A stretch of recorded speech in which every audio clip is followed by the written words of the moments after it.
हरे कृष्णा। सभी भक्तों का हार्दिक स्वागत है।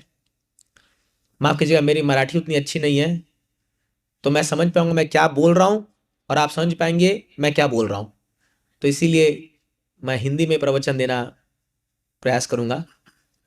तो सर्वप्रथम बहुत बहुत धन्यवाद सुभाष प्रभु जी, उनके पूरे परिवार को, और वसुदेव प्रभु, उनके पूरे परिवार को। इतना सुंदर कार्यक्रम उन्होंने आयोजित किया है, और साथ में हमारे बाबू मानेपुरु और उनके टीम पूरी, जो यूथ की टीम जो यहाँ आती है। और ये बस सडनली हमारे मन में हुआ कि हमारे इतने सुंदर विग्रह राधा कृष्ण यहाँ विराजमान है, तो उनका पूरा अभिषेक होना चाहिए पंचामृत से। आपको आनंद आया अभिषेक करके? तो जब भगवान का ऐसा अभिषेक होता है, ये अभिषेक भगवान का नित्य रूप चलता रहता है हर दिन।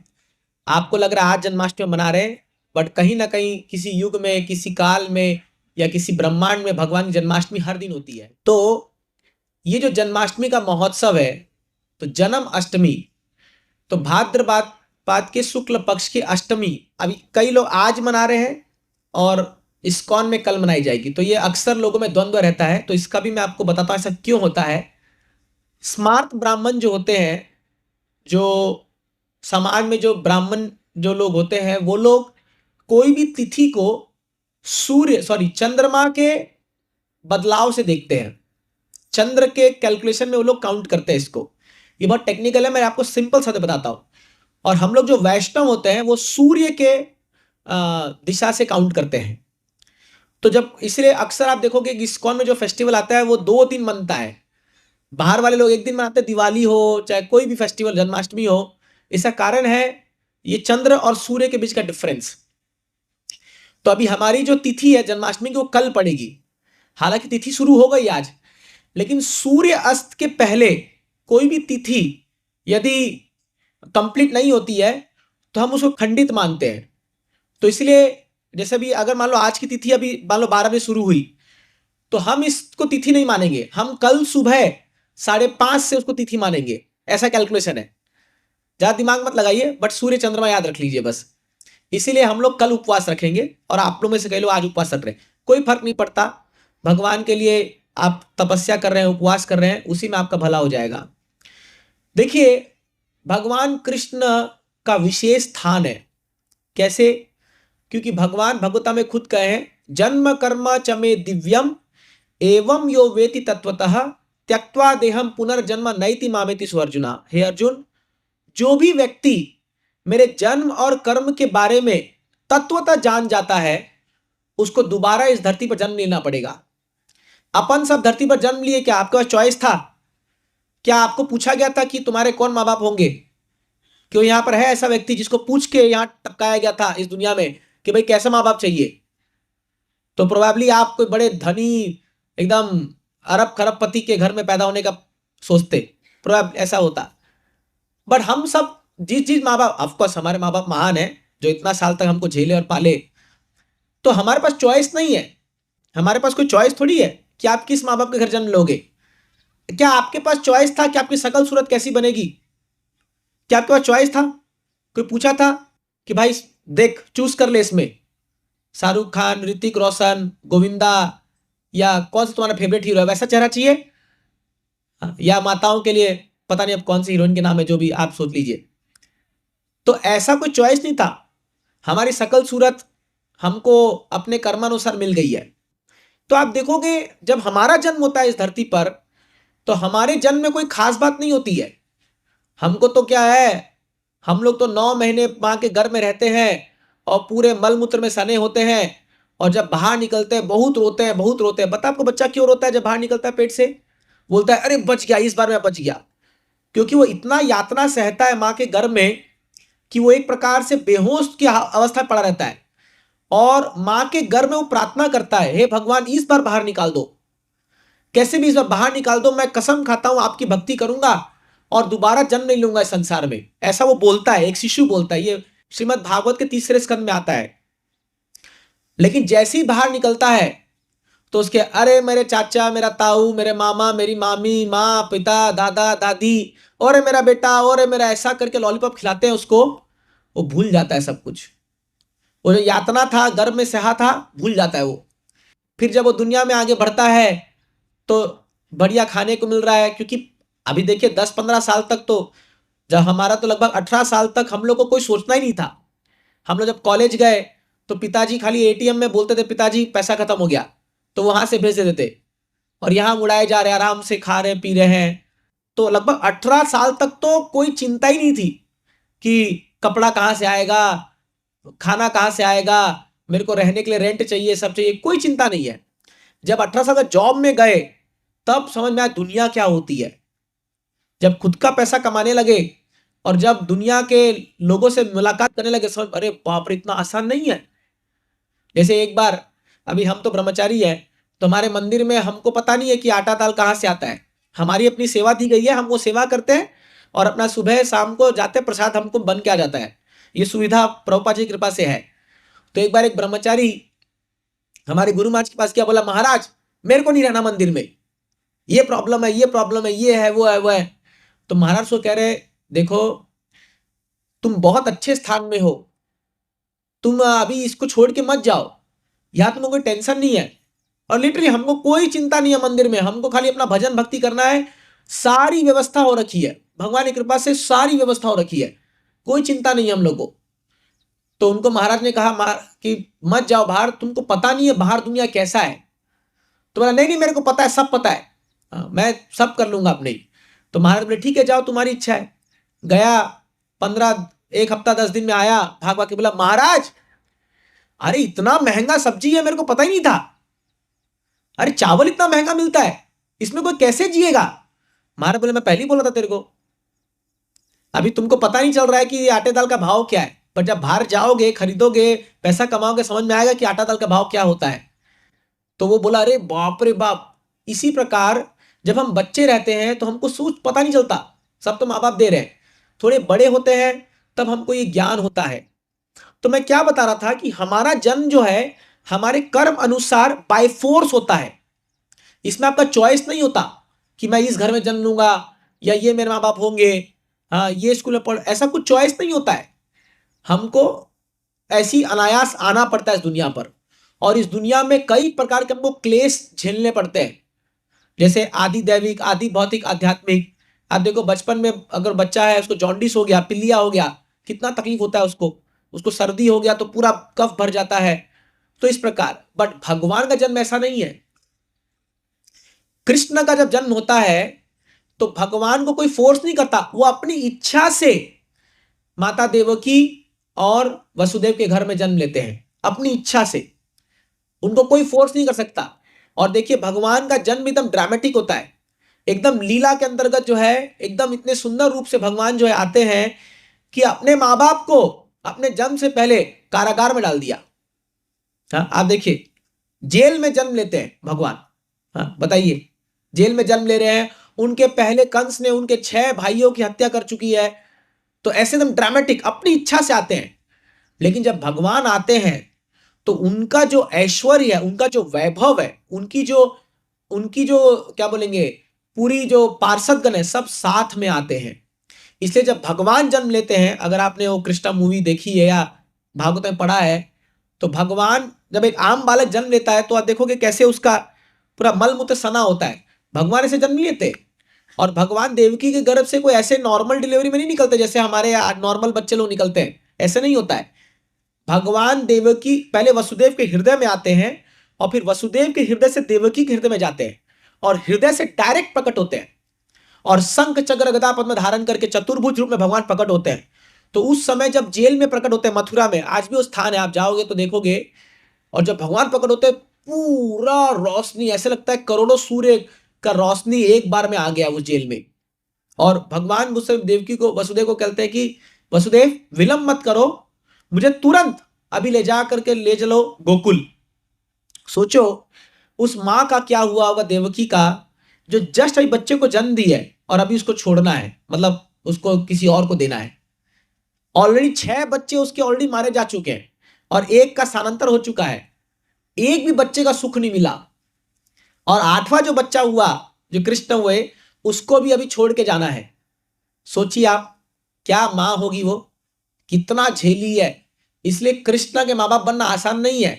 कई बार हमको लगता है काश कृष्ण हमारे पुत्र होते, काश कृष्ण जो है हमारे सखा होते, बट ये आसान नहीं है। जो लोग ये रोल निभाते हैं वो लोग बड़े तपस्या करते हैं।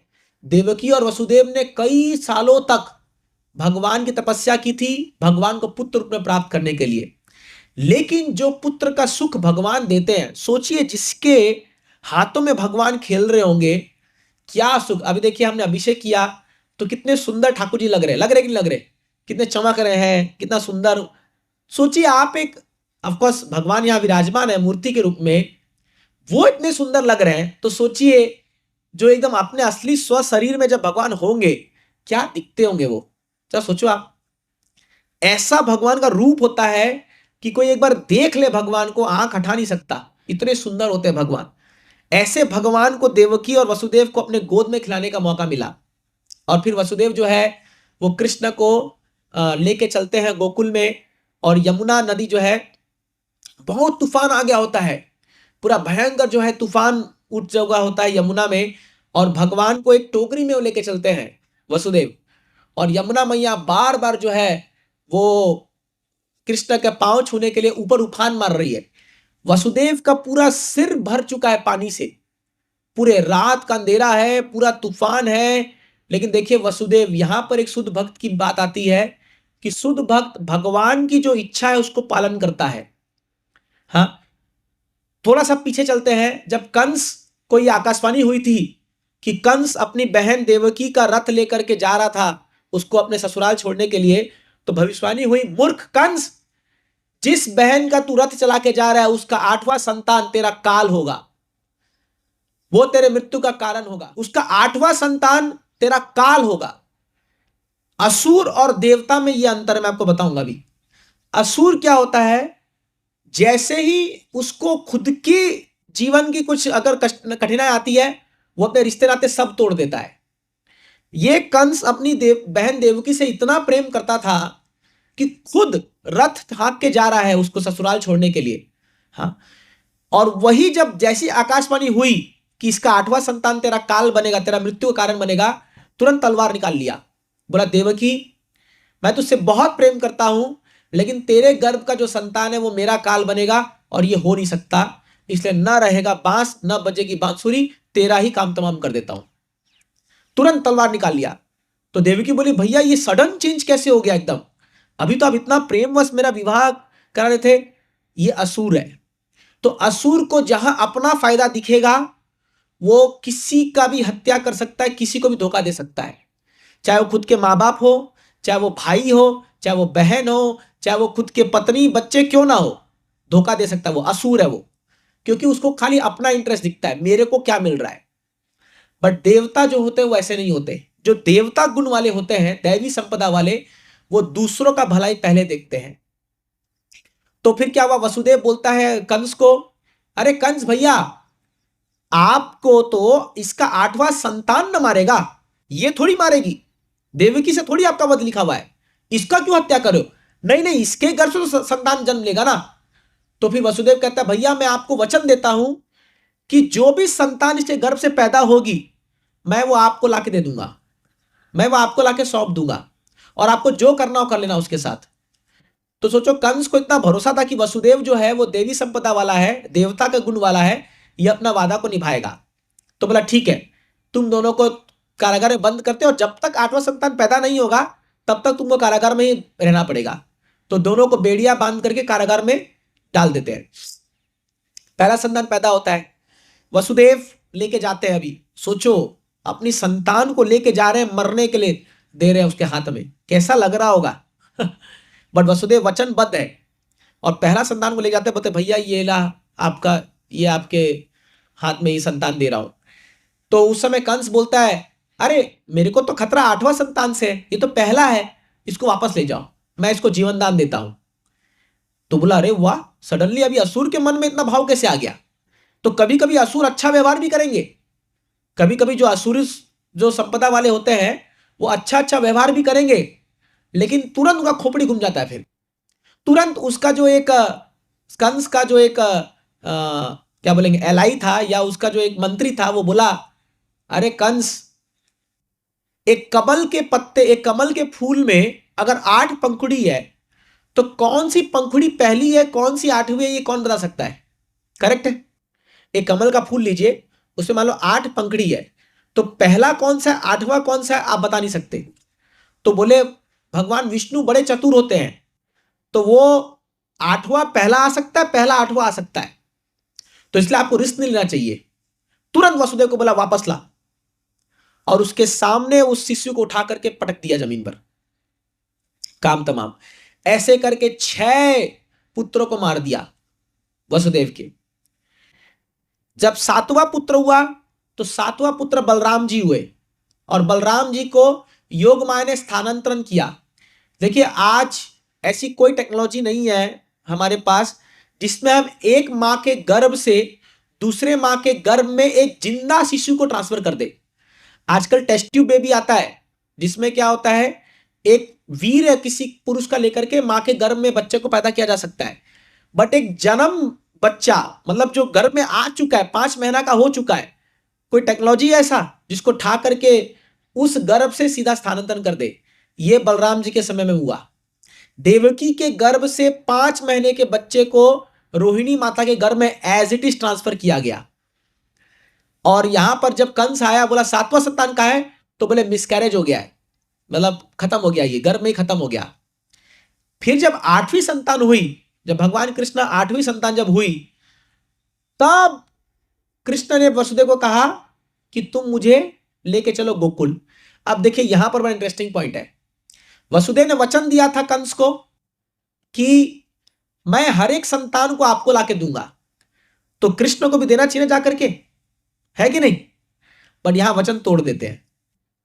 इसीलिए जब भगवान की सेवा आए तो हम अपने भौतिक वचन को भी तोड़ सकते हैं, खाली भगवान की सेवा के लिए, अगर भगवान का आज्ञा है तो इसीलिए कई बार लोग जो है संसार में बहुत अच्छा बनने का प्रयास करते हैं। मैं बहुत अच्छा हूं, मैं किसी का बुरा नहीं चाहता हूं, मैं सबके साथ, मैं झूठ नहीं बोलता। ये अच्छी बात है, बट ये आपको दिव्यता के सर पर नहीं लेके जाएगी। जब तक आप कृष्ण की भक्ति नहीं करोगे और भगवान की बात नहीं मानोगे, तब तक आप कितना भी अच्छा बनने का प्रयास कर लो, ये संसार जो है ये आपको अपने चपेटे में ले लेगा। तब तक आप जन्म मृत्यु से ऊपर उठ नहीं सकते। तो वसुदेव देखिए, हालांकि कंस को वचन दिया है, लेकिन फिर भी कृष्ण को बिना कंस को दिए गोकुल लेके जा रहे, क्योंकि ये भगवान की आज्ञा है। इसलिए भक्ति क्या है? भक्ति है गुरु और कृष्ण की आज्ञा को मानना। कई लोग सोचते हैं भक्ति अपने मन मर्जी करते हैं, लोग अपने घर में कोई भी विग्रह को लाकर रख लेते हैं, कोई भी पूजा करते हैं, कोई भी ग्रंथ पढ़ते हैं, कुछ भी कर लेते हैं मन से और सोचते हैं मैं बहुत बड़ा भक्त हो गया। यह भक्ति नहीं है। जब तक वो प्रामाणिक गुरु और शास्त्र के द्वारा अधिकृत नहीं की जाती है, वो भक्ति नहीं कहला सकती है। आप कोई भी मन से कुछ भी कर लोगे और वो भक्ति नहीं है। जैसे फॉर एग्जाम्पल किसी को डॉक्टर बनना है और वो मान लीजिए अपने घर में मेडिकल की किताबें ले आया और दिन रात पढ़े जा रहा है, वो पूरा किताब चपाचट कर गया है, तो क्या आप उससे इलाज करवाएंगे जाकर के? बताइए, आप इलाज कराएंगे? बट वो तो पूरा किताब पढ़ा है, उसको तो सब पता है। आप नहीं कराएंगे। क्यों? क्योंकि उसको एक प्रामाणिक संस्था ने अधिकृत नहीं किया है कि नहीं? जब वो किसी कॉलेज में जाएगा, 5 साल एमबीबीएस की डिग्री प्राप्त करेगा, फिर एमडी बनेगा, तो जब एक कॉलेज प्रमाणित करता है तब वो कहलाता है कि ये डॉक्टर बन गया। तब हम उसको व्हाइट कोट पहनाते हैं, स्टेथोस्कोप लगाते हैं और ये सब करते हैं, तो सबके पब्लिकली हम डिक्लेयर करते हैं आज हमारा बेटा जो है डॉक्टर बन गया है। तब फिर वो क्लिनिक खोलता है, लिखता है बाहर डॉक्टर, और फिर लोग जाके उसको ठीक कराते हैं। तो उसी प्रकार अगर आपको भक्ति भी करनी है या भगवान की सेवा करनी है, तो आपको एक प्रामाणिक संप्रदाय, प्रामाणिक गुरु और प्रामाणिक ग्रंथ का सहारा लेना पड़ता है। ये 3 चीज बहुत आवश्यक है। हाँ, प्रामाणिक संप्रदाय, प्रामाणिक गुरु और प्रामाणिक शास्त्र। इन तीनों के बिना कोई भी व्यक्ति अगर भक्ति का ढोंग कर रहा है तो वो केवल ढोंग ही है, वो भक्ति नहीं है वास्तव में। तो इसीलिए हमारे आचार्यगण कहते हैं स्मृति श्रुति स्मृति पुराणादि 5 रात्रि की विधि बिना एकांतिक हरेर भक्ति उत्पात एवं कल्पते। कोई व्यक्ति है जो बिना शास्त्र और गुरु के शरण में रह करके भक्ति करने का प्रयास करता है, वो केवल उत्पात मचाएगा संसार में। उसकी भक्ति जो है वो केवल मन गढ़ित कहलाई जाएगी। तो इसीलिए हम ऐसा क्यों आपको बता रहे हैं कि अभी आपने देखा जो हमने विधि पूर्वक भगवान का अभिषेक किया, तो ये हमारे शास्त्रों में बताया गया है। ये हमने कोई भी चीज अपने मन से नहीं किया, कोई भी चीज की इसका पूरा विधि है, किस मंत्रों का उच्चारण करना है, कैसे भगवान एक्सेप्ट करते हैं ऑफरिंग, कैसे भगवान को कब क्या डालना है, मधुपर्क हो गया या आचमन हो गया, जो भी हो गया, तो ये विधिवत पूजा होती है भगवान की। तो इसीलिए हम लोग जो है आपके अभी ऑलरेडी यहाँ पर बहुत सारे भक्त हैं जो ऑलरेडी अपने घर में, जैसे एक प्रामाणिक संप्रदाय जो है तुकाराम महाराज संप्रदाय है, वो पूरी प्रामाणिक है। तो हमारे तुकाराम महाराज जो है बड़े महान भक्त हुए, इस युग के बड़े महान भक्त हैं, और उन्होंने भी अभंग जैसे ग्रंथ लिखे हैं और उन्होंने बहुत कुछ सिखाया वहां पर हमको। बट आजकल हम देख रहे हैं कि उनकी जो बताई हुई बातों पर भी लोग चल नहीं रहे, लोग जो है उससे भी डेविएट होकर के फिर वो सोचते हैं हम उनको फॉलो कर रहे हैं। ऐसा नहीं हो सकता। तो जब तक आप एक प्रामाणिक गुरु शास्त्र को फॉलो नहीं करोगे तब तक आप सही मार्ग पे नहीं हो। तो इसीलिए वसुदेव डायरेक्ट कृष्ण की आज्ञा को पा करके गोकुल में आ जाते हैं, और गोकुल में आपको पता है यशोदा मैया जो है प्रसव की वेदना में लेटी हुई थी और उनको एक कन्या पैदा हो रखी थी। तो वसुदेव जो शिशु है कृष्ण को लेटाते हैं यशोदा के बगल में, और वो कन्या को लेके चल जाते हैं वापस, और एकदम ठीक टाइम में पहुंच जाते हैं वहां पर जेल के अंदर। और फिर कंस आता है और कंस बोलता है वसुदेव तूने धोखा दिया मेरे को, तेरा 8वां संतान हो गया, तूने मेरे को बताया नहीं। तो बोला भैया मैं क्या करूं, इस बार तो कन्या हुई है, ये तो मैंने तो पुत्र को देने का वादा किया था, ये तो कन्या है। तो बोला तो क्या हो गया, विष्णु कोई भी रूप में आ सकते हैं, कन्या हो चाहे पुत्र हो।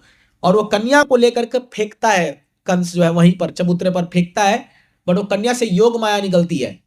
जो 8 जो हम अभी दुर्गा देवी का पूजा अभी आएगा ना, तो वो योग माया निकलती है और वो बोलती है मूर्ख कंस तेरा काल पैदा हो चुका है और तेरा काल अब तेरा सर्वनाश करके ही मानेगा, और तू जो है अब बच नहीं सकता। अब आप सोचिए कंस को पता चल चुका है कि मेरा काल कहीं और पल रहा है, बढ़ रहा है। तो कंस अब क्या करने लगा, ये डर के मारे खुद नहीं गया, ये अपने सारे असुरों को भेजने लगा। कहां, गोकुल। तो आप देखिए कंस था मथुरा में और गोकुल में भेज रहा है एक एक करके। सबसे पहले कौन राक्षस आई, कौन सबसे पहले राक्षस को भगवान ने मारा, कृष्ण ने। किसी को पता है यहां पर? देखिए ये तो हाल है हमारे देश का, पूतना, है ना। चलिए अभी मैं क्या बोलूं, तो हमारी स्थिति ऐसी है कि हमको कुछ नहीं पता, ना भगवत गीता, ना भागवतम, ना कोई लीला, कुछ ही पता नहीं है। कोई बात नहीं, धीरे धीरे हम लोग सीखेंगे। हमको भी नहीं पता था, बट इस्कॉन में आने का पता चला। राम भगवान अवतार में जब आए भगवान, तभी भी एक पहले स्त्री को मारे ताड़का, और जब कृष्ण के अवतार में आए तभी भी पहले एक स्त्री को मारे, पूतना। और ये पूतना जो थी इसको बोलते थे बाल घातनी, ये स्पेशलाइज था इसको बच्चों को मारने में। और क्या करती थी, अपने स्तन पे जहर लगा करके जो है बच्चों को पिलाती थी दूध, और बच्चे मर जाते थे। ये इस पे स्पेशलाइज था इसको। तो कंस ने बोला पूतना पिछले 10 दिनों में जितने भी बच्चे पैदा हुए गोकुल में सबको मार दो। तो पूतना जाती है और गोकुल पहुंचती है, एक सुंदर स्त्री का रूप धारण कर लेती है।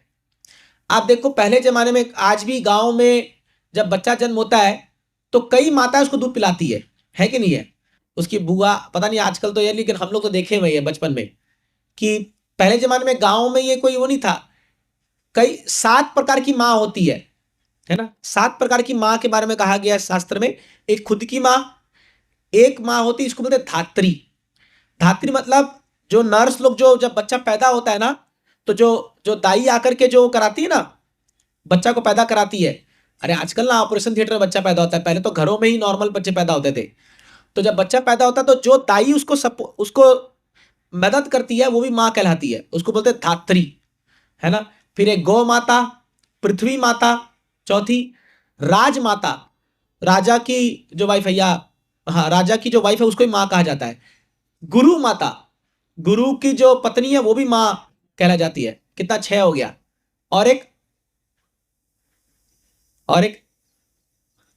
हाँ हाँ पृथ्वी माता, पृथ्वी माता मैंने कह दिया शायद। चलिए नहीं आओ, 7 माँ होती है, ठीक है। तो धात्री भी एक माँ होती है। तो ये पूतना जब आई एक सुंदर स्त्री का रूप लेकर के, तो इतना सुंदर थी ये कि यशोदा और जो रोहिणी थी वो बोली पालन करता है ये माँ है, जन्म देकर पालन करता ये माँ है। पालन कर रहा, हाँ वही धात्री है जी, वो धात्री है। तो जब ये यशोदा देखती है कि इतनी सुंदर स्त्री आई है और बोलती है कोई तो देव कन्या लग रही है, तो लग रही है कोई स्वर्ग से उतर के आई है। तो यशोदा माँ इतनी भोली है, इतनी मासूम है, वो सोचती है अगर ये मेरे बच्चे कान्हा को दूध पिला देगी तो बड़ा स्ट्रांग हो जाएगा, बहुत हष्ट पुष्ट हो जाएगा। तो बोलती है देवी मेरा बच्चा अभी नवजात शिशु है, इसको कृपया अपना दूध पिलाइए। तो बोलती है हाँ मैं दूध पिलाने तो आई हूं, लाओ दो अपने बच्चे को। तो कृष्ण को थमा देते उसके हाथ में, और पूतना जो है वो कृष्ण को देख के बोलती है आज ऐसा दूध पिलाऊंगी कि और जिंदगी में कभी दूध पीने के लायक नहीं बचोगे। और कृष्ण भी उसको देख के बोलते हैं अरे यार जब भी लीला करने आओ पहले स्त्री को मारना पड़ता है। तो कृष्ण उसको देख के आंख बंद कर लेते हैं, क्योंकि कृष्ण को लगता है क्या एक एक कर ये स्त्री आ गई है और अभी ये मरेगी मेरे हाथों। तो बोलती है तुम क्या मेरे को मारोगे, मैं तुम्हारा अभी ऐसा दूध पीऊंगा कि तुमको समझ में आ जाएगा। तो भगवान जो है वो दूध पिलाने के लिए बैठती है और भगवान उस पूतना के स्तन को पकड़ते हैं। तो ऐसा पकड़ते हैं उस, तो इतना उसको दर्द होता है कि वो जो है अपने वास्तविक रूप में आ जाती है। अब ये पूतना आपको पता है कितनी लंबी थी? 12 किलोमीटर। यकीन नहीं होगा आपको। आज आप जाइए वृंदावन में, जब आप वृंदावन से इधर कोसी तरफ आओगे ना, तो एक पूरा लैंड आता ट्रैक का, बोलते जब पूतना मर के गिरी थी तो पूरा 12 किलोमीटर लंबे एरिया में गिरी थी। 12 किलोमीटर लंबा इसका शरीर था।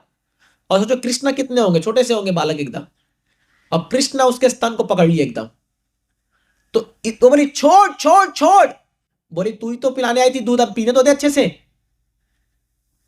और भगवान दूध के साथ साथ उसके प्राण पी लिए, है ना। तो वो जहर उसको बोलते हैं हलाहल जहर लगा के आई थी, एकदम ऐसा जहर कि कोई अगर टच भी कर ले उसको तो मर जाएगा वो। और उसको पिलाई दूध, भगवान उसके प्राण हर लिए। और जब उसका शरीर गिरा तो इतना हाहाकार मच गया वृंदावन में कि बोले अरे बाप रे बाप अभी के। बट एक इंटरेस्टिंग बात थी, क्योंकि कृष्ण का उसको स्पर्श हो गया था तो ब्रजवासी लोग उसके शरीर को काट काट के जलाए, हाथ पांव सब काट काट के उसका अंतिम संस्कार कर रहे थे, जला रहे थे। उसके जलने से इतनी खुशबू आने लगी कि पूरे शरीर से, हालांकि थी असुर बट खुशबू आई। पता है क्यों? कृष्ण का स्पर्श हो गया। कृष्ण का स्पर्श हो जाता है। जैसे कि कोई पुजारी जब भगवान की सेवा करते हैं ना, तो जब भगवान अभी से हम अभिषेक किए तो अभी हमारे कपड़े में भगवान को लगा हुआ इत्र लग जाएगा, भगवान को लगा हुआ फूल का आएगा, तो हमारा भी शरीर महकेगा। हालांकि है बदबूदार पूरा शरीर, लेकिन महकता है। क्यों? भगवान के संपर्क में आ गए। ठाकुर जी के संपर्क में आओगे ना, आपका शरीर महकने लगेगा।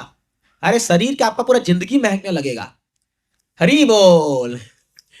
भगवान के संपर्क में आते ही आपका जिंदगी रोशन हो जाएगा, महकने लगता है। जितने भी असुर को भगवान ने स्पर्श करके मारा, सबको भगवान ने भगवत दाम दिया। ये पूतना जो है ये जब आई और भगवान को अपना दूध पिलाई, तो पता है आपको भगवान ने क्या वर दिया इसको? भगवान ने इसको अपने धाम में मां का दर्जा दे दिया।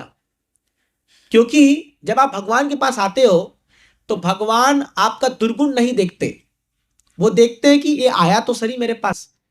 जैसे अभी जितने भी लोग आज हाँ भगवान का अभिषेक करने आए हो, आप कोई भी इच्छा से आए हो, कोई आया हो हे भगवान मेरे बेटे का जॉब लग जाए, हे भगवान बेटी की शादी हो जाए, हे भगवान घर में धन आ जाए, हे भगवान ये हो जाए, मेरा खेती में अच्छा धान हो जाए, ये हो जाए वो हो जाए, जो भी इच्छा हो, कोई फर्क नहीं पड़ता। क्योंकि आप आज कृष्ण का अभिषेक करने के लिए आए हो, आपका कल्याण होना निश्चित तय है। क्योंकि आप आज आए हो भगवान ठाकुर जी का अभिषेक करने के लिए, तो भगवान दुर्गुण नहीं देखते।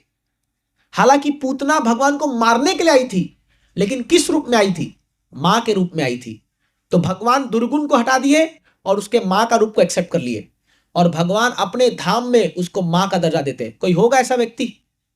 कोई होगा ऐसा व्यक्ति? सोचिए आप। ये है भगवान। और उस समय भगवान कितने, मात्र कुछ 6 या 7 दिन के होंगे लगभग, मात्र कुछ कुछ दिनों के थे भगवान जब पूतना को मारे। और ऐसे कर करके हर दिन भगवान जब वृंदावन में थे, हर दिन एक असुर को मारते थे, हर दिन, एक नहीं 2-4 मारते थे। तो एक जब भगवान अपने ग्वाल बाल सखा के साथ खेलने जाएंगे तो लंच के पहले एक को मारेंगे, लंच के बाद एक को मारेंगे, ऐसा मारते थे।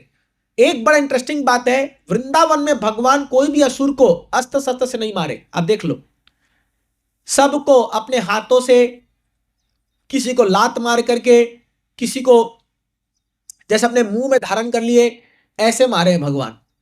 तो भगवान किसी को भी अस्त्र नहीं उठाए वृंदावन में, क्योंकि वृंदावन के जो कृष्णा है उनकी एक विशेष बात है, वृंदावन माधुर्य का स्थान है। वहां पर एक खून खराबा पसंद नहीं करते लोग, बड़ा शांत है। आज भी आप वृंदावन जाओगे तो उसकी बात ही अलग है। तो वृंदावन जो है वहां पर भगवान ये सब अस्त्र शस्त्र ये सब, हाँ भगवान मथुरा जाते जब उठाते हैं, द्वारका में उठाते हैं अस्त्र शस्त्र, बट वृंदावन में नहीं। क्यों? क्योंकि वृंदावन जो है वो रम्य स्थान है, वहां भक्तों का स्थान है, वो शुद्ध भक्तों का स्थान है। तो भगवान जो है कंस मामा मथुरा से एक एक असुर को भेजते थे, ये मार के रिटर्न गिफ्ट भेजते थे। हाँ, एक असुर आया मार के भेजे, ऐसा करते करते 10 साल बीत गए, लगभग 10-11 साल, और हर दिन असुर को मारते गए, अनगिनत असुरों को भगवान मारते गए। पर इन 11 सालों में भगवान कृष्ण ने जो लीला वृंदावन में की है, अद्भुत है, अद्भुत। उस पे हमारे गोस्वामी लोग इतना लिखे कि पूछो मत। ऐसा लीला करें भगवान वृंदावन में कि आप एक एक लीला पढ़ोगे ना, आपका हार्ट मेल्ट हो जाएगा, हृदय पिघल जाएगा। भगवान क्यों? क्योंकि देखिए कृष्ण जो है वो भक्त वत्सल है। भगवान क्यों आते हैं इस धरती पर? मैंने आपको बताया, जन्म कर्म चमे दिव्यम, अपनी दिव्य लीलाओं को प्रस्तुत करते हैं। क्यों? हम जैसे बद्ध जीवात्मा को आकर्षित करने के लिए। अब देखिए, हम लोग को मूवी देखना, पिक्चर देखना, लव स्टोरी देखना पसंद आता है कि नहीं? सुनना भी पसंद आता है। मान लो किसी पड़ोस की लड़की भाग गई किसी लड़के के साथ, तो आप बहुत इंटरेस्ट से सुनते हो, क्या हुआ, कब भागी, कैसे भागी, स्टोरी मजा आता है ना सुनने में। या पड़ोस के घर में झगड़ा चल रहा है, मान लो 2 भाई का झगड़ा चल रहा है, अरे जितना उसको नहीं पता होगा वो इस पड़ोसी को पता होगा। क्यों? क्योंकि देखिए ये फाइटिंग, लव स्टोरी और ये सब झगड़ा, ये सब बड़ा मजा आता है स्टोरी में। ये स्वाभाविक है, हमारा ये नेचर है, हमारा ये स्वभाव है, हमको अच्छा लगता है। कुछ तो चल रहा है, एकदम कुछ तड़क भड़क चल रहा है तो अच्छा लगता है, अरे वाह कुछ तो हो रहा है। तो भगवान भी हम जैसे लोगों को आकर्षित करने के लिए ऐसी लीला करते हैं। देखिए भगवान ने 2 भाई में झगड़ा करा दिया, कौरव और पांडवा, हो गया महाभारत का युद्ध, पूरा महाभारत लिख के आ गया। अब भगवान की लव स्टोरी को कौन गा सकता है बताइए? ऐसा लव स्टोरी भगवान करके दिखाते हैं कि कोई उनके सामने टिक ही नहीं सकता। भगवान जब विवाह करते हैं तो ऐसा विवाह करते हैं कि हमारी उसके सामने, हम लोग की क्या कैपेसिटी है। आप कितना विवाह कर सकते हो?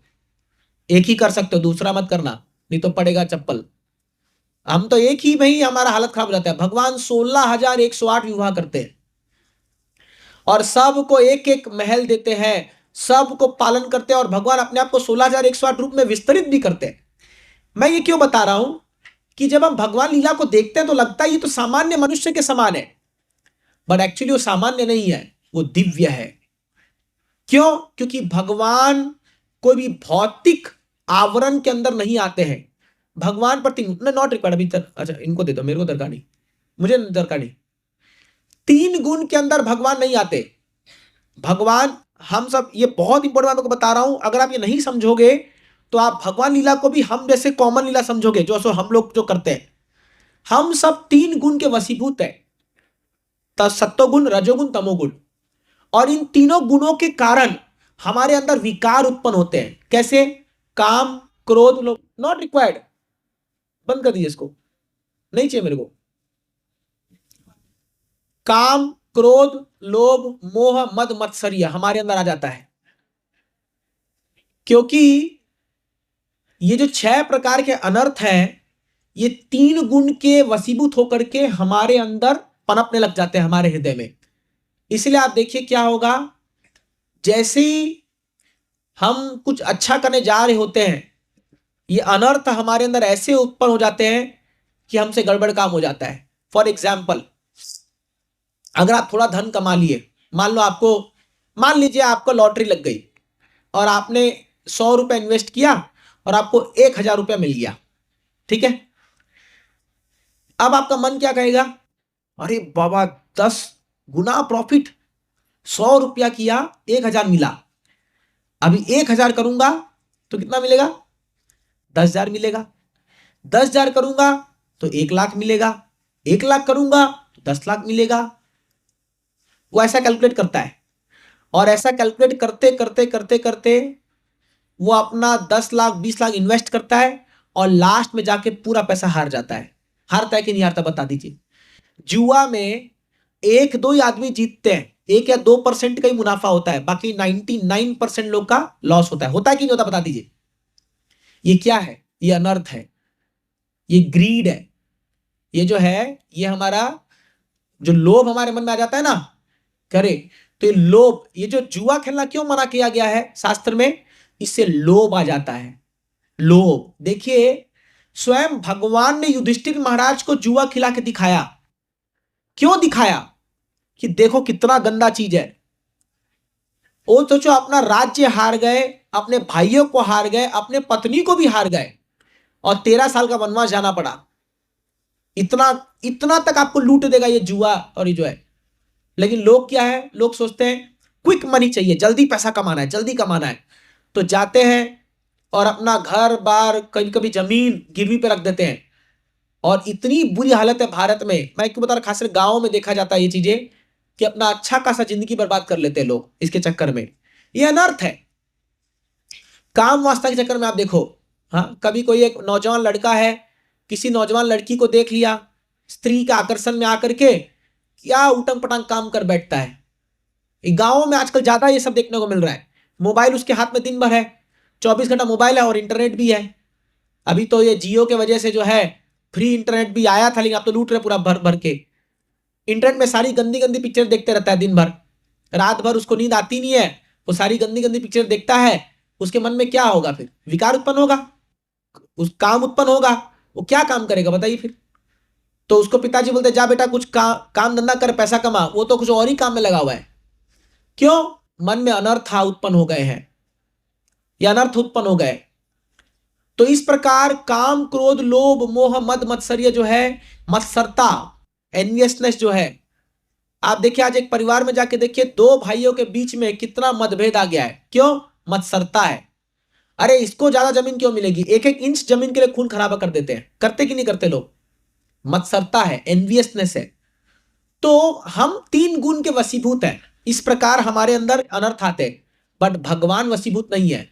जब भगवान आते हैं, भले ही रात को 12 बजे हजारों गोपियां भगवान के इर्द गिर्द खड़ी होगी, लेकिन भगवान के अंदर कोई काम उत्पन्न नहीं हो सकता। भगवान को कभी लोभ नहीं आ सकता, भगवान के अंदर कोई ईर्ष्या नहीं हो सकती है, कभी नहीं हो सकती, क्योंकि भगवान 3 गुण के परे है। समझ रहे हो ना, वो उसके परे है। हम 3 गुण के, हम माया अधीन है, भगवान मायाधीश है। भगवान उसके स्वामी है और हम माया के अधीन है, ये फर्क है। इसीलिए जब भगवान को लीला करते हैं तो भगवान के लीला में कोई भी दोष नहीं आता, अपन कुछ करेंगे उसमें दोष आ जाता है। ये अंतर है, इसको समझने का प्रयास कीजिए। तो इसी प्रकार जब भगवान अपनी लीला को करते हैं तो वो क्यों करते हैं, ताकि हम सब जब उनकी लीला को सुनेंगे, उनको दोहराएंगे, उनका गुणगान करेंगे, तो हमारे हृदय में जो अनर्थ है वो बाहर निकल के खत्म हो जाएंगे। ये बात स्वयं श्रीमद् भागवतम में आता है, सिन्वताम स्वकथा कृष्ण पुण्य श्रवण कीर्तन हृदय अंतस्तो ही अभद्रानी विदुनोति सुरसताम। कोई भी व्यक्ति जब भगवान की लीलाओं को ध्यान पूर्वक श्रद्धा पूर्वक श्रवण करता है, सिन्वताम स्वकथा कृष्ण पुण्य श्रवण कीर्तन, जब पुण्य रूप जो इतना पुण्य है श्रवण कीर्तन करता है, तो क्या होगा, हृदय अंतस्तो ही अभद्रानी। तो सिन्वताम स्वकथा कृष्ण पुण्य श्रवण कीर्तन हृदय अंतस्तो ही अभद्रानी, ये बहुत इंपॉर्टेंट श्लोक है श्रीमद् भागवतम का।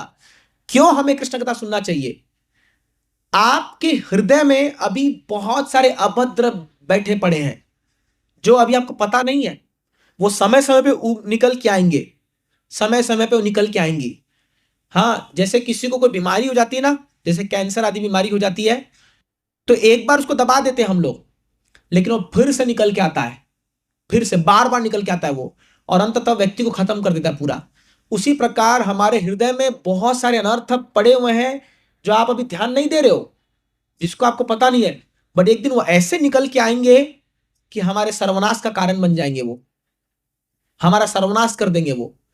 इसीलिए जब हम लोग कथा को सुनते हैं, भगवान की कथा को, तो क्या होगा, ये सुनने मात्र से हमारे हृदय के जो अभद्र है, जो गंदगी है, जो अनर्थ है, वो बाहर निकल के छूमंतर हो जाएंगे। इस दुनिया में कोई ताकत नहीं है, कोई दवाई नहीं है, कोई वैद्य नहीं है जो आपके हृदय के अनर्थ को निकाल पाए। किसी में ताकत नहीं है। कोई भी दवाई खा लो, कोई किसी का मत्सरता कम कर सकता है क्या? कोई ऐसा डॉक्टर बना है बताइए जो कि आपके हृदय में जो आपके किसी दूसरे के प्रति वैरी भाव या शत्रु का भाव आ रहा है, उसको कम कर दे? कोई बना है आज तक? ऐसा नहीं हो सकता, वो नहीं कर सकता। तो अभी देखिए, हम लोग जब घर में कलह होता है तो हम लोग किसी बाबा के पास किसी टोटका बाजी बजाते हैं, वो हमको बोलता है ये मणि पहन लो, घर में ये यज्ञ करा लो, हाँ ये तुम पर कोई काला जादू कर दिया है, तुम पर ये। अरे ये सब कुछ नहीं है, ये सब कुछ नहीं है। एक बार आप किसी ऐसे टोटकेबाजी के पास पड़ गए ना, वो तो अमीर बन जाएगा, आप गरीब बन जाओगे। क्योंकि जितनी बार आप जाओगे उतनी बार वो एक नया नियम लगाएगा और उतना पैसा आपसे हटेगा। ये सच्चाई है, खासकर गांव में बहुत देखा जाता है ये काला जादू। और ये मैं ये नहीं कह रहा कि ये होता नहीं है, ये सच्चाई है, ये होता है। बट इसके वहम में अगर आप फंस गए ना, खत्म आपका जिंदगी। फिर आपको हमेशा वहम लगेगा, अरे आज मैं सुबह उठ करके ना, हाँ पहले प्रणाम नहीं किया सूर्य देव को, इसलिए मेरा आज दिन खराब जाएगा। या आज मैंने ये मनी नहीं पहनी है, तो आज शनिवार है, आज शनिवार मेरे को करे। ये चीजें जो है ये सत्य है, लेकिन आदमी क्या होता है ना, इतना इसके चक्कर में फंस जाता है कि उसकी नॉर्मल जिंदगी पूरी एक बंद सी जाती है। मैं सच कह रहा हूं ना, समझ में आ रहा आप लोगों ने बात? देखिए, जाको राके साइया मार सके ना कोई। अगर आप पर कृष्ण का हाथ है ना, दुनिया की कोई ताकत आपको छू भी नहीं सकती है। पूरे महाभारत में करोड़ों लोग मारे गए, पांडवों को छू पाया? कोई कुछ कर पाया पांडवों को? आप ऐसा ऐसा एपिसोड, अभी महाभारत शुरू करूंगा 2-4 घंटा और चला जाएगा, इसलिए नहीं बता रहे यहां पर। ऐसे ऐसे अस्त्र पांडव यूज हुए थे महाभारत में। अरे और तो छोड़ो, ब्रह्मास्त्र यूज कर दिया था अश्वत्थामा ने पांडवों को मारने के लिए। भगवान बोले जब तक मैं यहां मौजूद हूं, पांडवों का कोई बाल भी बांका नहीं कर सकता है। क्यों? क्योंकि भगवान की सुरक्षा है उनके ऊपर। इसीलिए इससे बड़ा शेल्टर कोई नहीं है। तो बाकी जहां आप इधर उधर दिमाग लगा रहे हैं, उससे अच्छा भगवान की भक्ति कीजिए। कृष्ण की भक्ति करोगे, शुद्ध भक्ति। भगवान का वचन है ये कि मैं जो सुरक्षा दूंगा, और दुनिया में कौन किस कृष्ण से बड़ा जादूगर हो सकता है? कोई नहीं। जो अपने गुरु के मरे हुए बच्चे को जिंदा करके ला सकते हैं, सोचिए आप, है कोई दुनिया में ताकत? सांदीपनी मुनि कृष्ण के गुरु थे। जब वो गए थे कहां, अवंती उज्जैन पढ़ने के लिए, तो जब कृष्ण जब है वहां शिक्षा पूरी हो गई, तो गुरु रक्षण की बात आई, तो सांदीपनी मुनि की पत्नी ने कहा, देखो तुम्हारा जो शिष्य है ना कृष्ण, ये कोई साधारण व्यक्ति नहीं है, बड़ा महान व्यक्ति है, इससे कुछ बड़ा चीज मांगो। तो बोले क्या मांगू? बोले मैं, अपना एक बेटा था जो समुद्र में खेलने गया था कुछ करने, उसको एक असुर खा गया और उसकी मृत्यु हो गई। मुझे मेरा बेटा को वापस लाके दे दो प्लीज। कैसे भी करें मेरा बेटा वापस आ जाए। हर माँ बाप चाहेंगे बेटा वापस आ जाए।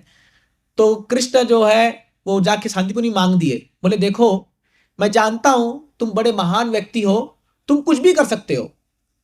तो बोला क्या करना बताइए? बोले मेरे मरे हुए बेटे को वापस ला दो। बाप रे, ऐसा कोई व्यक्ति मांगा है आज तक जिंदगी में? मेरे मरे हुए बच्चे को वापस ला दो। बोले आ जाएगा। भगवान यमलोक चल जाते हैं, सीधा वहां से यमपुरी, यमराज के लोक में, वहां जाके शंख बजाते हैं, पूरा यमलोक हिलने लगता है। और यमराज बाहर आते, बोलते भगवान क्या है? बोले मेरे गुरु का बेटा इस डेट में इसका मृत्यु हुआ था, वापस लाओ उसको। बोला भगवान ये नियम के खिलाफ है, ये आपका ही बनाया हुआ नियम है। बोले मेरा बनाया हुआ ना, मैं यह चेंज कर रहा हूं, मैं चेंज कराऊं, इसको और अवधि दे दिया जाए। सोचिए आप, उसके खाते में लिख दिया गया है कि ये मरने वाला है। जैसे हमारे खाते में जो दिन लिख दिया गया कोई बचा नहीं सकता। आप घर में बैठे रहोगे तो भी आपको अटैक आके खत्म हो जाओगे।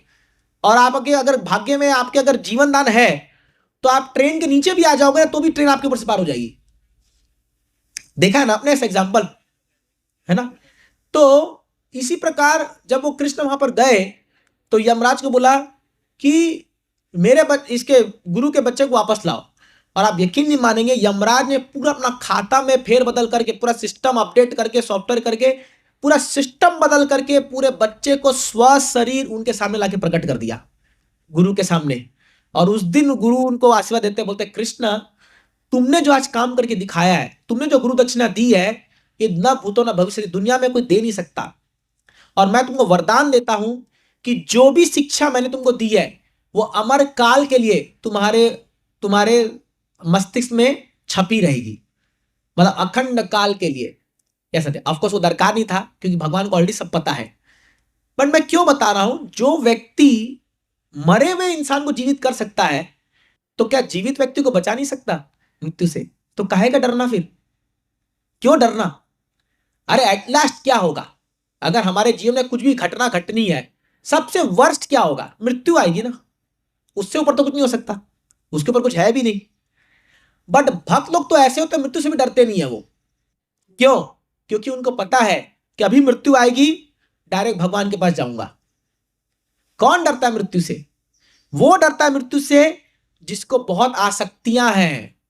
अरे मेरा क्या होगा, मेरा जमीन का क्या होगा, मेरे पत्नी का क्या होगा, मेरे बच्चों का क्या होगा, मेरा इतना बैंक में छुपा छुपा के रखा हूं मैं दुनिया से, उसका क्या होगा।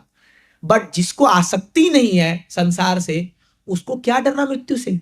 जैसे फॉर एग्जाम्पल, आप नारियल देखे हो, नारियल तो कच्चा नारियल जो होता है जब उसको आप फोड़ते हो तो चिपका रहता है वो नारियल में, उसको खुरेद के निकालना पड़ता है ना, और खुरेदने से कई बार आंगली में लग जाता है चोट, देखा आपने। और आपने गोला देखा है, गोला टक टक बसता है, जब गोला को फोड़ते हो वो 1 मिनट में बाहर हो जाता है, समझे ना। जब गोला को फोड़ते हो 1 मिनट में बाहर हो जाता है, उसको आसक्ति नहीं है। ये डिफरेंस है भक्त में अभक्त में। तो एक भक्त संसार में जीता है, वो सारे काम करेगा, वो बच्चे भी पैदा कर सकता है, वो शादी कर सकता है, घर बांध सकता है, पैसा कमा सकता है, सब कुछ, बट वो आसक्त नहीं होता चीजों से। यही कृष्ण भावनामृत है, यही भक्ति है। बट अपन लोग में क्या है, अपन तुरंत आसक्त हो जाते हैं, और वो आसक्ति हमारे दुख का कारण है। ये हमारे दुख का, हम सबका एक भी चीज के प्रति आसक्त हो गए ना हम लोग, वो आपको दुख देगी। ये भगवान गीता में कहते हैं, दुख का कारण है वो। तो इसीलिए शास्त्र ये नहीं कहता कि आप शादी मत करो, आप विवाह मत करो, आप धन मत कमाओ, आप बच्चे पैदा मत करो। ये शास्त्र कभी नहीं कहा, दिखा दो मुझे एक जगह पर भी। बट शास्त्र ये कहता है कि जो भी चीज आप करते हो उसको भगवान की संपत्ति मान करके चलो, उसको अपनी संपत्ति मत मानो। हाँ, जैसे मान लो एक विवाह होता है किसी पुरुष का, अरे तो विवाह के पहले भी तो वो कन्या किसी की थी ना, तुम्हारी तो अब बनी है पत्नी, है कि नहीं। अब मान लो कोई बच्चा है, वो बच्चा इस जन्म में आपका बेटा बन के आया है, पिछले जन्म में वो क्या था आपको पता है क्या? और कई बार तो जब बच्चा पैदा होता, तो जब बच्चा बड़ा होकर बहुत तकलीफ देता माँ बाप को, तो बोलते तू किस जन्म का बदला ले रहा है हमसे, तू कोई दूसरा पिछला जन्म का दुश्मन है जो इस जन्म में पैदा होकर आया। और ये सच्चाई भी है। एक नीति के अनुसार कहा जाता है कि अगर आपका कोई दुश्मन है मान लो इस जन्म में, और आपने अभी तक हिसाब बराबर नहीं किया, या आपने बहुत कर्ज लिया है और आपने वो कर्ज चुकाया नहीं है इस जन्म में, तो अगले जन्म में वो व्यक्ति आपका बेटा बन के आएगा और इतना पैसा लुटाएगा आपका, आप कुछ नहीं बोल पाओगे। ये सच्चाई है। इसलिए कर्मा का चक्कर बहुत खतरनाक होता है। इसलिए ये जब हम जीवन जीते हैं बहुत सावधानी से जीना चाहिए, दूसरों की संपत्ति हड़पना नहीं चाहिए, दूसरों के धन पे नजर नहीं डालना चाहिए। चाणक्य पंडित कहते हैं, मात्रवत परदारेषु प्रवत परद्रव्येषु लोष्ट्रवत आत्मवत सर्वभूतेषु यह पश्यति स पंडिता। पंडित कौन है? दूसरों की स्त्री को मां के समान देखता है, हर एक पराई स्त्री को मां के समान देखता है। मात्रवत परदारेषु, पर स्त्री को मां के समान मानता है। परद्रव्येषु लोष्ट्रवत, दूसरों के धन को एक कूड़ा करकट के समान कचरा के रूप में देखता है। ये उसकी दृष्टि है। हाँ, जैसे मान लो बगल वाला पड़ोसी बहुत पैसा कमा रहा है, आपको क्या दिखना चाहिए? ये कचरा का कूड़ा का ढेर है, इसमें मेरा कोई अधिकार नहीं है। आत्मवत् सर्वभूतेषु, सभी प्राणियों में अपने आप को देखता है कि जैसा मैं मेरे साथ चाहता हूं, मैं सबके साथ वैसा ही व्यवहार करूं। यह पश्यति स पंडिता। जब व्यक्ति का यह दृष्टिकोण होता है, वो पंडित है, वो लर्नेड है, वो ज्ञानी व्यक्ति है। पर आजकल ऐसा दिखने को मिलता है कि आपको दूसरों की स्त्री पर गंदी नजर डालते हैं लोग, दूसरों के धन पर चाहते हैं मैं कैसे हड़प लूं इसको। हाँ, और अपने के लिए तो बहुत अच्छा और दूसरों के लिए खाली बुरा पर सोचते हैं, तो पंडित नहीं है, उसको अपंडित कहा जाएगा। तो इसी प्रकार मैं बता रहा था आपको कि जब कृष्ण यहां पर आते हैं, लीलाएं करते हैं ऐसे, तो लीला के अंतर्गत हम सबको ये शिक्षा देने का हमको एक मार्गदर्शन बनाते हैं हमारे लिए कि जीवन कैसा जीना चाहिए। तो आप जब कृष्ण कथा सुनोगे, ध्यान पूर्वक श्रवण करोगे, आपके हृदय से अनर्थ बाहर निकलेंगे, और जिस दिन ये अनर्थ पूरे कंप्लीट हो जाएंगे, उस दिन आपको भगवान में आसक्ति आ जाएगी।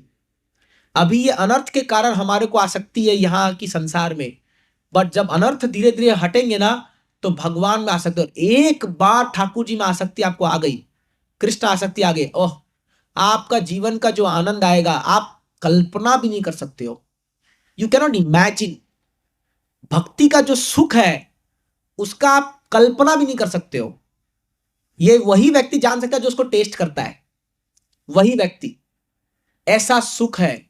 बताते हैं इस पूरे संसार का पूरे सुख को मिला दो, पूरा सुख, इस संसार का राजा बनने पर जो सुख मिलता है, अरबपति खरबपति मिलने पर जो सुख मिलता है, पूरा कई सारी स्त्रियों का संभोग करने पर जो सुख अगर इसको मिलेगा, मान लो अगर वो सोचता है सुख है, तो पूरे सुख को मिला दो अगर वो सोचता है, तो वो ब्रह्मानंद का एक कण भी नहीं है। जो ब्रह्मानंद का सुख है, ब्रह्मानंद का सुख क्या होता है वो आप अभी टाइम फुर्सत में, जो ब्रह्म में जो लीन होते हैं, जो ब्रह्म में लीन होते हैं, उनको जो सुख मिलता है उसका एक कण भी नहीं है। और बताते हैं कि जो शुद्ध भक्ति करते हैं, पूरे ब्रह्मानंद के सुख को मिला दो, वो शुद्ध भक्ति का एक कण भी नहीं है। तो शुद्ध भक्ति जो करता है वो ऐसा सुख का अनुभूति करता है कि उसको दुनिया का सुख जो है एकदम ऐसा तुच्छ लगता है, तुच्छ लगा, वो थूकता है ऐसे सुख पर, माफ कीजिएगा लेकिन ऐसा लिखा है शास्त्र में। तो ये सुख को ही प्राप्त करना हमारा कर्तव्य है इस दुनिया में, इस जिंदगी में। ये मनुष्य जन्म मिला ही हमको इसलिए है। हम लोग कहां भाग रहे, इधर उधर भाग रहे दुनिया के। नो डाउट, मैं अगेन फिर से कह रहा हूं, इसके लिए आपको कुछ छोड़ने की दरकार नहीं है, बट आप अपने गृहस्थी जीवन में रह के भी ये सुख प्राप्त कर सकते हो। हमारे बड़े बड़े आचार्य हुए, जैसे भक्ति विनोद ठाकुर, उनके तो 14 संतान थे, इतने महान आचार्य हुए, परमहंस वैष्णव हुए वो। तो आपकी स्थिति पर अनुभव नहीं करता, लेकिन आपके चेतना पर यह डिपेंड करता है कि आप भक्ति में कैसे स्थित होते हो। तो अगर आपको वास्तव में भक्ति में सुख प्राप्त करना है, तो सबसे पहले प्रामाणिक गुरु के शरण में जाइए, भगवत गीता और भागवतम का पाठ कीजिए। देखिए हमारे हर संडे को यहाँ पर गीता से पाठ होता है। हमारे बाबू माने प्रभु है और अन्य भक्त लोग आते हैं, नितिन प्रभु, सब लोग आते हैं। मैं सुना हूँ घर घर जा करके वो लोग गीता का अध्ययन करते हैं, पाठ करते हैं, कीर्तन करते हैं। तो आप उसे भाग लेना चाहिए।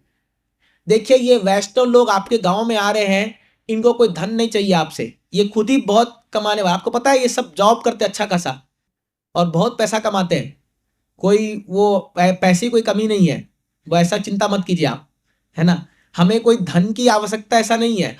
मेरे खुद के भाई साहब जो है वो बड़े डॉक्टर है, मेरे पिताजी बिजनेसमैन है, हमारा खुद का बहुत बड़ा घर और सब संपत्ति है, कोई हमको उसकी बिल्कुल दरकार नहीं है। हम क्यों आते हैं यहाँ पर, साधुगण क्यों आते हैं आपके गांव में? केवल आपके अंदर कृष्ण भक्ति जगाने के लिए। उनको क्या पड़ा है?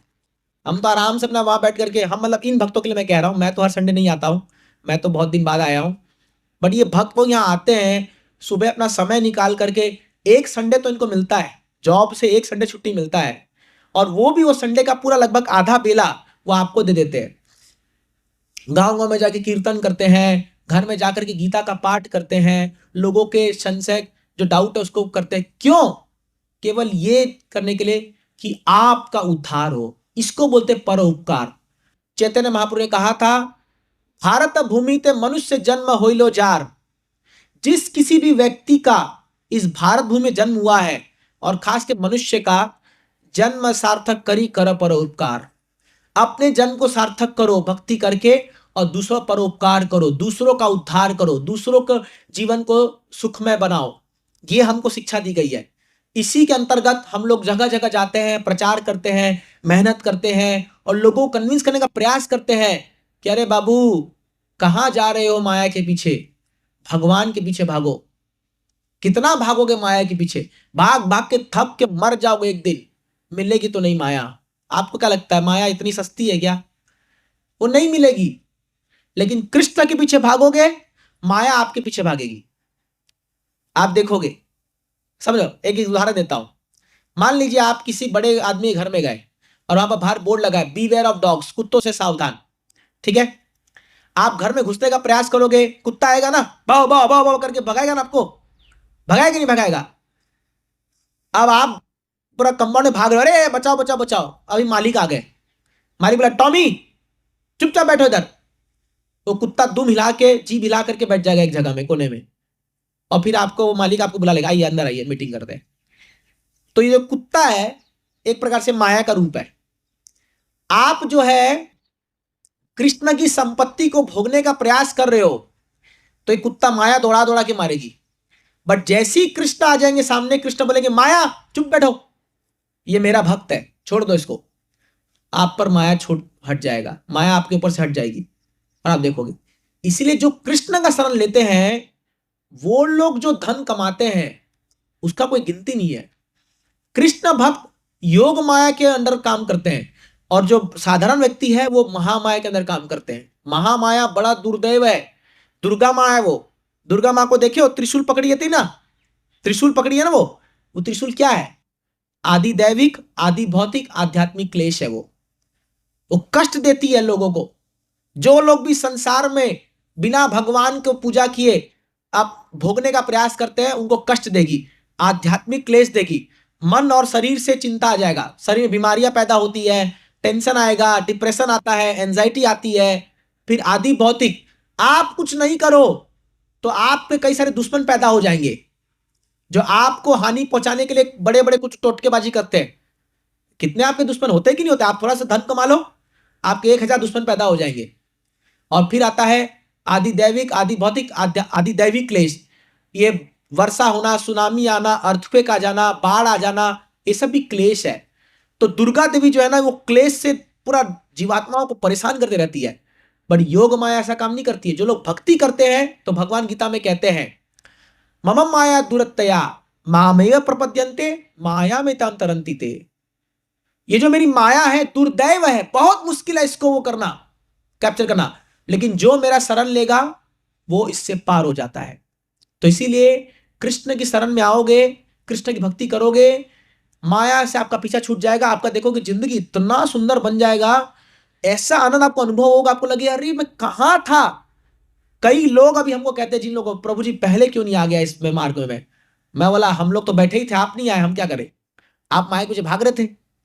तो आपका सौभाग्य है, आपका बड़ा सौभाग्य है कि आपके गांव में इस्कॉन के भक्त लोग आकर के प्रचार कर रहे हैं। खास करके वसुदेव प्रभु जी, वो तो खुद इतने बड़े भक्त है, इस्कॉन में इतना सेवा करते हैं, उनके साथ माता जी भी है। और अभी हमारे सुभाष प्रभु जी लाइन में लग गए, धीरे धीरे अब बहुत अच्छा भक्ति में जुड़ रहे हैं। आप बड़े भाग्यशाली हो। जिस गांव में कोई एक भक्त पैदा हो जाए ना, पूरे गांव का उद्धार कर देगा वो। सुदामा, मैं ये एग्जाम्पल से एंड करूंगा। सुदामा को जब भगवान कृष्ण ने संपत्ति दी और विश्वकर्मा जी उसके गांव में आए, उसके गांव का नाम था, पहले था वृंदपुरी, और उसके गांव में जब आए तो वो तो आए नहीं थे सुदामा जी, द्वारका से, उसकी पत्नी थी। तो विश्वकर्मा बोले माते, भगवान कृष्ण का आदेश हुआ है कि आपके घर को महल बनाना है, केवल आपके घर को। तो उसकी पत्नी बोलती है नहीं नहीं नहीं, अगर महल बनेगा तो पूरे गांव के सभी घरों का महल बनना चाहिए, मेरा अकेले का नहीं बनेगा, क्योंकि ये गांववासी मेरा परिवार है। इन लोगों ने हमें सपोर्ट किया है, हमें दान में धन, हमें दान में चावल और सब दिया है, हम इनके ऋणी हैं। तो वो बोलते हैं, विश्वकर्मा बोलते हैं लेकिन प्लान में तो खाली आपका घर था, प्लान में तो सबका नहीं लिखा हुआ है। बोले आप वापस जाइए, नहीं चाहिए हमको ऐसा, हम झोपड़ी ठीक में ठीक है।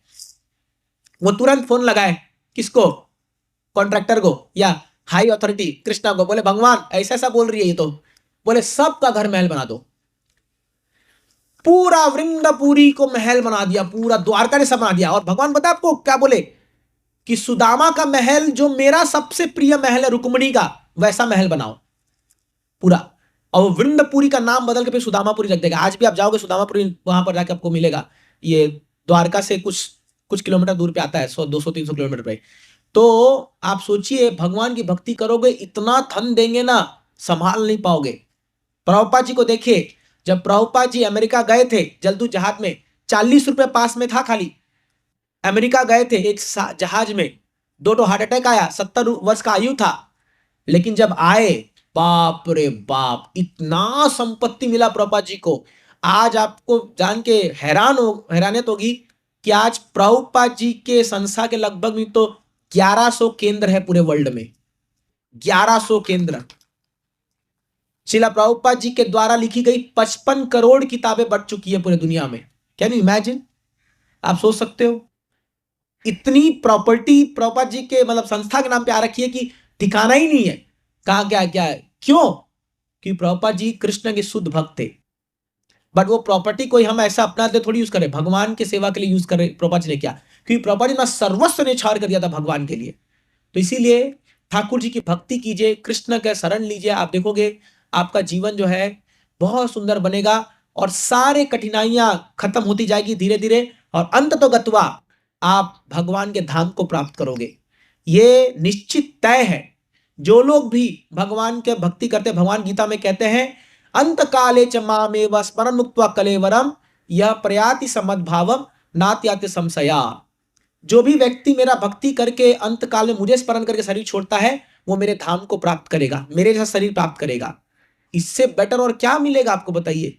तो इसीलिए ये एकदम बेस्ट तरीका हमको प्रभुपाद जी देके गए हैं, और खासकर इस्कॉन संस्था में। तो आप इसका लाभ उठाइए, गीता भागवत को पढ़िए, हमारे संडे प्रोग्राम में आप लोग जुड़िए। आपके ज्यादा दूर नहीं है, इस्कॉन खारघर इतना बड़ा भव्य मंदिर आया है। अभी आज और कल वहां बहुत बड़ा फेस्टिवल है। कल तो बहुत ही बड़ा फेस्टिवल है, परसों प्रभुपाद जी का आविर्भाव दिवस है। मंदिर आइए, इसका लाभ लीजिए। ठाकुर जी विराजमान, इतने सुंदर, राधा मदन मोहन जी विराजमान है, ऐसी छवि है भगवान को। देखिए हमारे भी यहाँ पर भगवान इतने सुंदर है, और वहां भी इतने सुंदर है, लाखों लाखों लोग दर्शन के लिए आते हैं। कहां कहां से नहीं आते लोग दर्शन के लिए। तो आप लाभ उठाइए इसका और अपने जीवन को सुंदर बनाइए। इसी आशा के साथ जो है मैं ये कथा को विराम दूंगा यहाँ पर, और आप सबको जन्माष्टमी की बहुत बहुत बधाइयाँ। भगवान से प्रार्थना करते हैं हर साल और भव्य भव्य रूप में ऐसा जन्माष्टमी मनते रहे, और आप सबसे सहभागी बनिए।